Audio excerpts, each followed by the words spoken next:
Vikram cinema அண்ணன் சொல்கிறது பாலுமேந்தா sir கூட ஒர்க் பண்ணும்போது அவங்க ஆஃபீஸ் போகும்போதே எனக்கு பழக்கம்.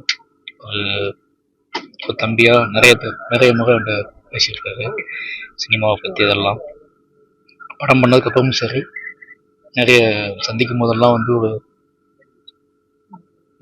நல்ல சினிமாவை, நல்ல கிராஃப்டை, ரொம்ப ஆழமான அழுத்தமான கேரக்டர்ஸ் கதைகளை பற்றி பார்த்த உடனே விவாதிக்கக்கூடிய ஒரு நெருக்கமான ஒரு அண்ணனாக இருந்தார்.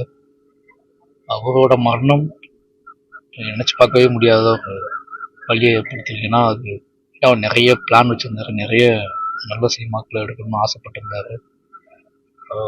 ரொம்ப காத்திரமான ஃபைட் பண்ணக்கூடிய ஒரு ஒரு மனிதராக இருந்தார்.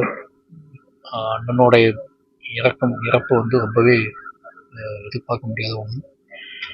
நிச்சயமாக அவரோட படைப்புகளின் வழியாகவும் சரி, அவரோட கனவுகளின் வழியாகவும் சரி, ரொம்ப நாள் எல்லா மனசுலையும் நிலைத்திருப்பார் அப்படின்னு நம்புகிறேன். சினிமா துறையில் வந்து ஒரு நல்ல ஒரு இயக்குனர், நல்ல ஒரு ஆக்டர் இழந்திருக்குன்னு தான் சொல்லுவாங்க. ராவணக்கோட்டம் படம் மூலமாக பல எதிர்ப்புக்கு அப்புறம் ஒரு புதுமுகமே எனக்கு ஒரு வாய்ப்பு கிடைச்சி நான் இன்னைக்கு சினிமா துறையில் தெரிஞ்சு விடாமுயற்சியும் சில படம் பண்ணுறேன் அப்படின்னா அதுக்கு அண்ணன் ஒரு முக்கியமான காரணம். விக்ரம் சுகுமாரன் அண்ணன் தம்பின்னு தான் சொல்வார். ஏன்னா என்ன எடுத்தப்போ ஒரு புதுமுகத்தை எடுக்கணுமா, தேவையா அப்படின்னு சொல்லி என் கண்ணு முன்னாடி நிறைய அழுத்தம் வந்தது. புதுமுகத்தை எடுக்கணுமா, அவருக்கு வாய்ஸ் சரியில்லை, அப்படி இருக்காரு இப்படி இருக்காரு, அவர் வந்து மக்களுக்கான படம் தான் கொடுக்குற ஒரு இயக்குனர்னு சொல்லலாம். அவர் வந்து ஃபுல்லாக வந்து ஒரு அழுத்தத்தை மீறி ஒரு பல புதுமுகங்களுக்கு வாய்ப்பு கொடுத்துருக்காரு. நீங்கள் பார்த்துருப்பீங்க எடுத்த ஒரு 2 படங்களில். ஸோ அதில் நானும் இருக்கேன்.